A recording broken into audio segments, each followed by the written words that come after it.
Good morning to all of you all. It was a delight to listen to the panel discussion. Where some thought-provoking ideas and suggestions. From the government's perspective, the way how we look at Sri Lanka is to leverage on the unique value proposition that we have as a nation. What are our points of differentiation that we can go to the world when it comes to either engagements for investments, businesses, and many other factors. So over a period of time, multiple angles were looked at as to what are those points of differentiation. But as of now, governance is one of those items that we have chosen to champion. And tell the world things could be different in Sri Lanka in terms of getting your businesses operated, facilitated, the way how entire governance framework is getting improved, uplifted, the approaches and channels to resolve when there is a challenge. So that is a new story, a new chapter that Sri Lanka is writing in terms of uplifting governance. This gives this unique value proposition combined with other areas that we have. Our location in the Indian Ocean, it is only Sri Lanka with the longitude and latitude. In this particular location, the maritime advantage that we have as a nation. Similarly, the naturally gifted island nation status and benefits coming along with that one. The beaches, the climate, and most of all, the cultural diversity and the talent pool that we have. So government plans and policies are to get the best out of these resources and strategic advantages that we have as a nation. This is where we need to look at the partners to work with and the policies that we need to have to get the best short-term advantage, medium-term advantage, and the long-term advantage. So it is sustainable that whatever that we are creating. We are very mindful. Therefore, what are those approaches that will allow us to get the best advantage and to leverage on them to help the nation to move forward? Because we have lost decades as a nation. Our countries in the region has moved much forward, much ahead of us. So we have no time to lose, and we need to move forward, and we need to move forward quickly. In doing so, one way that we can provide a conducive environment or create a conducive environment is by reducing the risk premium that businesses will have, citizens will face. A way to approach to reduce those risk premiums is by creating stability. Political stability, economic stability, social stability. When a business is trying to invest in a nation, there are multiple countries within the region for them to pick and choose. Stability is a critical factor. Prevalence of rule of law is an important factor. The zero tolerance for corruption approach the government is adopting is another angle. So, as I mentioned, it is the reduction of risk premium that businesses, when they are doing their feasibility studies, what is the return on their investments? One angle is to look at the risks, the premium that they have to load for the risk. So the government is very mindful. The state mechanism is paying attention to see through governance, through financial discipline, upholding the rule of law, zero tolerance for corruption, how can we support businesses to reduce the risk premium, so Sri Lanka will be a conducive environment for businesses to relook at, investors to relook at, FDIs to flow into the country. Particularly considering those strategic advantages that we mentioned before. There will be other areas that are common to many countries, where some other countries may be ahead, whereas Sri Lanka has certain unique value propositions. So our ambition is to continue to build on those strengths that we have. There were a few questions that were posed relating to how to create the competitive advantage and the tax structure to support kind of that growth and the sustainability of that one. The competitive advantage is, if I capture it in one word, is by creating growth in the country. During the panel discussion also, I heard at 7% compound to double it takes a decade. We are moving on that path. So what are those factors that we need to do, support, and the policy alignments that we need to do to ensure we reach those levels of growth that Sri Lankans are aspiring to achieve? And in our view, it is to ensure the production economy will thrive, the service sector will thrive, agricultural sector will be able to add more value compared to the land allocation, people who are engaged in the sector. So they'll be able to contribute more to the GDP. Many aspects are being looked at currently in order to provide that competitive advantage. I'm sure in the 2026 budget, we would have heard that 4-band tariff policy is to be brought in. It's a shift, but that shift will be provided in a manner gradually while looking after the segments who are affected, because it's a major shift in the way how we look at. So those decisions were taken to create that growth, to create the momentum, to slowly take the country forward, to move the economy to the next level, from a $100 billion economy to a $200 billion economy. Question is, how many years we are going to take? At 5% compound, it's 15 years. At 7% compound, that's a decade. So choice is ours as a nation, how long we are going to take to double per capita income from $5,000 range to $10,000 range. We are talking of a different level of an economy then. The spending capacity, disposable income, that's the economy. The fiscal path is aligning to create that economy. And the support that we are getting in that journey, we really appreciate from the partners with whom we work very closely. How to open up Sri Lanka for business through FTAs, bilateral agreements, and various other engagements. How to connect Sri Lanka to the global value chain. What are those steps that we need to take internally, locally, to support our businesses to connect to the global value chain?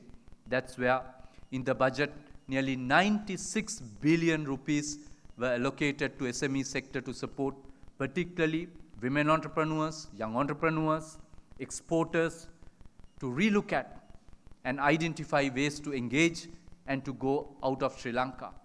It's a 20+ million smaller market, but the world is much larger. The neighbors that we have with much larger market capacities, and to the rest of the world, how can we reach out and how quickly we can reach out? What are those policy alignments, level of understandings that we need to have? There can be global challenges, geopolitical situations, natural challenges similar to the disaster Ditwa that we had. So what are the things that we need to factor to make sure we have a resilient economy and we are able to absorb some of the shocks? Governor mentioned about the reserve positions that we need to have. Similarly, in terms of adjustments from the treasury side, what are those cash buffers that we need to maintain? How to intervene when there is a necessity? Because the way how we manage with the level of financial discipline due to the Ditwa cyclone damage, the government was able to allocate 500 billion without a single rupee of additional borrowing. What does it mean? It is possible in Sri Lanka. So that journey has begun, and the entire government mechanism, the policy framework, is to support those growth that will give the confidence to the businesses that it is happening, that the rule of law is prevailing. And it is to create that conducive environment where we will promote efficiency. And at the end of the day, that will give better returns to businesses. But at the same time, it is not only measured in terms of money. The achievements that we have in the economy need to trickle down to the citizens in the country, in the remote areas, in rural villages, and to businesses. The benefits of this stability need to trickle down, pass on to the businesses, for them to be bigger, better, and more profitable. So they'll be able to go out of Sri Lanka when there's a necessity to expand beyond Sri Lanka. As I said, it's a small market within, but there's a greater market, much larger opportunity outside. We want to support our businesses to seize those opportunities now. And instead of looking at vertical successes from individual pillars succeeding at the expense of the overall economy, we are looking at it from an overall success point of view. What are those policies that we need to create to uplift the entire economy? So when there are macro challenges, we are able to deal with it with confidence. And when we approach 2026, obviously it is from a position of strength, despite we had a Ditwa challenge, the cyclone damage that we had. We had a good buffer available with the Treasury. And the capital expenditure for 2025, it was very good progress, despite we had only 9 months from April to December, and of which December month was also taken out due to the cyclone. Historically, one of the highest, considering the number of months we had, nearly 75% of the capital expenditure was recorded as achieved. But the most important part is the process that we adopt in order to achieve that capital expenditure. The process of following, understanding the project readiness, availability of feasibility studies for those projects to make sure return on investment comes into the economy in the subsequent years compared to some of the approaches that was adopted in the past, where during the year in which it was spent, it was highlighted as GDP growth or capital expenditure, however, no subsequent returns to the economy. So the processes that has been improved and adopted is to make sure once the allocations are made in the budget, projects are ready to start those engagements, and the feasibility studies have been conducted to make sure appropriate level of benefits to the citizens, to the economy, and to businesses. And once again, these engagements have been recognized. Governor also mentioned about the importance of rating adjustments that we are looking forward to. If you have paid attention, last Friday, the last engagement on Sri Lanka debt restructuring was relating to Sri Lankan Airlines. That was also published in the Singapore Stock Exchange. And the process is moving smoothly as of now. We are expecting within a short period of time, within weeks perhaps, we will be able to reach a good outcome with those creditors as well. It is the bona fide in our approach that we adopted, and the constructive engagement that we had with our partners in these exercises and discussions. Some of those discussions were not the easiest, but to make sure we are getting ready, give us that opportunity, and we are going to deliver. And the conversations were much easier because we have demonstrated every rupee that government has collected has been put into good use. The financial reporting structure, the governance framework, as I started my conversation, my discussion with, we have demonstrated to the partners who are relying on us that present administration is able to deliver. We will continue that path to make sure that we create that conducive environment, not only the long-term approach, but the government's ability to respond quickly if there is a necessity. Classic example is the response mechanism, how we reacted and supported to Cyclone Ditwa. Quickly engaging, deploying the government mechanism, supporting citizens to get back on with their lives as early as possible. to make sure infrastructure facilitation, the road network is established, even though some of them are on temporary basis. However, the journey continues. This shows the ability of the government to respond quickly, despite some of them are completely unplanned and surprises. This journey will continue. So our position is to create an economy that is predictable, having policy consistency, which act as an incentive for businesses, investors, and FDIs to consider Sri Lanka as a destination. Another important element that I would like to highlight, based on some of the early records, it was indicated nearly 50% of the Sri Lanka's economy is in the informal sector. Just by transforming that informal economy or bringing that into the formal economy, we should be able to get a significant boost into our economic activities, reporting the way how it is reported. I'll give an example to demonstrate how we did that one. Gem and jewelry, pieces of expensive gems and jewelry that were getting exported or going out of the country without getting recorded and reported for tax purposes and GDP and various other equations. Last year, we introduced the TVRS system, Tourist VAT Refund System, at the airport. And we are happy to say, within the first 6 months of implementation, the system reported 700 million of VAT income to the IRD, of which 80% was refunded back, 20% was net addition to the government. However, most important part is nearly 5 times of that one. 3.5 billion rupees have been recorded as revenue in the books. These numbers were never reported within the formal economy in the past. So much of these items were going out of the country. So there's a momentum that has been created to bring the informal economy into the formal economy without hurting informal economy, but by inviting them to be part of the formal mechanism. That is where digitization is going to play a major role. Several initiatives underway.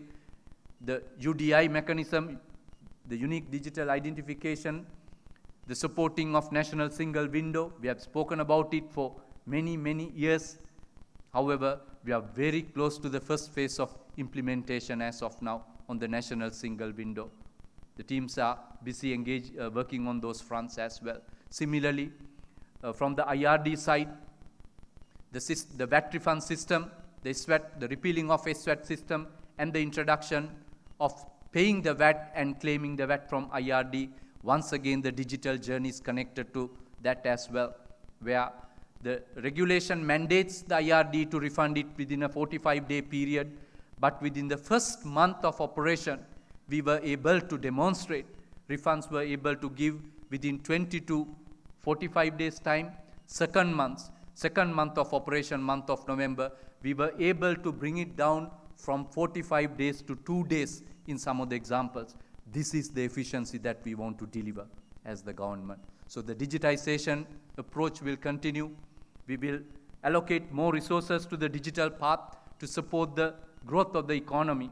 So to conclude, we will continue to engage with bilateral partners, multilateral partners, businesses, investors, and other stakeholders to identify and realign ourselves continuously in order to respond to the global challenges, as well as aligning ourselves to the local requirement. Those policies will be fine-tuned and reviewed on a regular basis. We will be in touch with you all in consultation. If there are ideas and suggestions, we are always willing to listen to them, engage with you all. So let's continue that journey together, and let's make it a reality that we are going to achieve the level of economic growth together with your contribution, with your support, to make sure the dreams of citizens and businesses are realized within a short period of time. Thank you very much, everyone.